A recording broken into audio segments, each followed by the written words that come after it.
Hi, my name is Brett Pytek, and I represent Group 22 here with Michael Poole.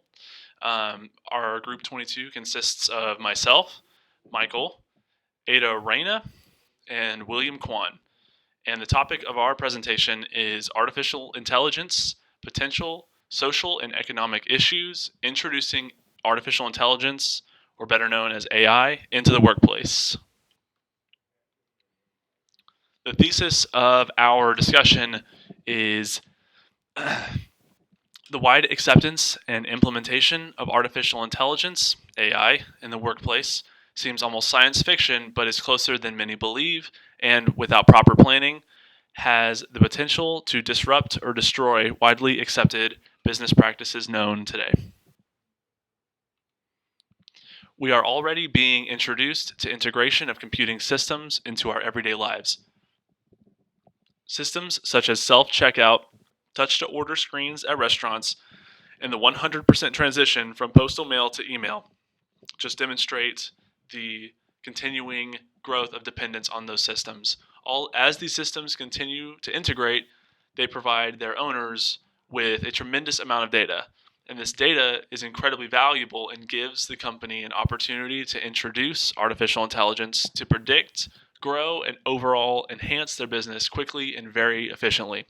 So if you look at the three pictures at the bottom two on the left are systems that we are already experiencing now and are already familiar with. For example, the self-checkout system on the bottom left and the self-checkout system available at the restaurant in the middle picture are ones that already exist and we already interact with. And then the picture on the right is a representation of what's coming soon, which is a prototype of a shelf stocking robot built by Walmart, which is able to predict and restock shelves based on consumer demands and by purchasing habits and by correlations. The data pulled from the systems, coupled with AI and machine learning, will drastically change the modern workplace and will have major consequences on the workforce. Artificial intelligence will be able to introduce new technologies and efficiencies into the workplace and will gradually outdate many jobs available now. For example, using AI to predict purchasing patterns and correlations of people, reducing the need for market researching and removing those opportunities from the workforce.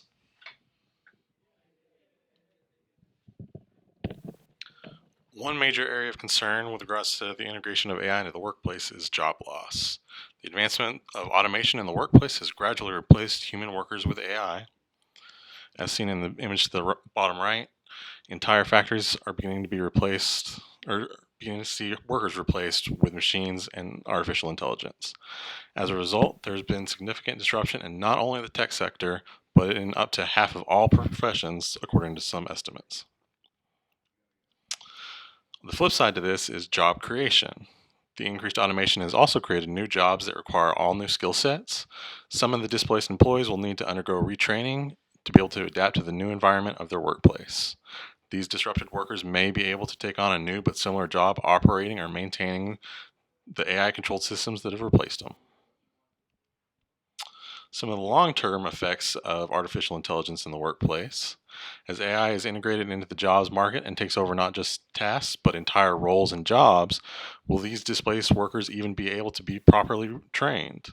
AI has the potential to be the most disruptive and wide-reaching technology introduced into the workplace in a short period of time, with the potential to provide some form of impact in nearly every industry. Will these industries with older workers be able to offer suitable retraining or education for the employees? Will these workers be able to be displaced without available alternatives? One major example of an industry in danger of major disruption is the transportation industry. According to the Bureau of Labor Statistics, truck drivers tend to be older, averaging 55 years of age, and have lower levels of education. If AI in the form of self-driving trucks, automated dispatching, or even unloading and loading trucks disrupts the industry, will workers be able to find a replacement job or be retrained while making a comparable salary before they reach retirement? And will a commensurate number of jobs be created that can be filled by this demographic of the workforce? Going back to Brett's example of fast food automation, will there be a need for an entire restaurant's worth of workers if machines are capable of performing the end-to-end consumer experience? So then we also have to question our role in the expansion of AI. What are our responsibilities as the driving force in the development of AI as computer engineers, computer scientists, and in the field of information technology? Should we just trust that the implementation of AI is going to follow the path of many technological disruptions that have come before it, such as the ease of workflow, more efficient workers, and creation of jobs to replace those lost to automation? Do we have a responsibility to advocate on behalf of the displaced workers? Should we push for their protection to ensure that they are given new opportunities, or their care if their retraining is unfeasible because of their levels of education or because of their age? Do we have an obligation to ensure the careful implementation of AI into the workplace? The ultimate question is, who is responsible for the retraining of these displaced workers? Do companies have a responsibility to offer training for workers that they may not need? Does the government have a responsibility to provide training if low-level work becomes scarce? And do we have a role in determining the answer to that? So in a lot of jobs, especially in the short term, that people experience is still going to be extremely important and something that really can't be replaced by a computer system for the foreseeable future. There are certain things that a human can do that a robot will not be able to do. Will they eventually be able to do it? More than likely, yes. But for the foreseeable future, that those goals and ideas are very far-fetched. For example, some of the topics that were discussed, things like empathy, human-to-human communication, and raw creativity are things that we are capable of as humans by nature, but a computer system will need some extreme development and implementation before they're able to really handle those kinds of higher level thinking topics on their own. And there also includes other types of fields as well, as far as writing and the arts. So one example of an industry that sees a huge growth of computer systems, but AI maybe still is a ways out, is the medical field. So, for example, the way that I would talk to a computer system would be very different than how I talk to a nurse.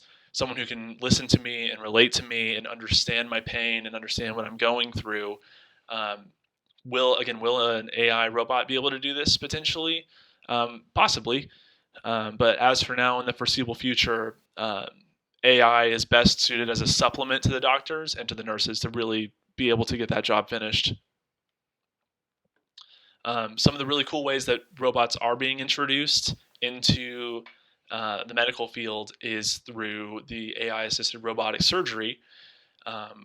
For example, they now have the robot surgery that is much less intrusive and much less painful for the patient. Recovery time is usually much quicker. Pain levels are typically much lower.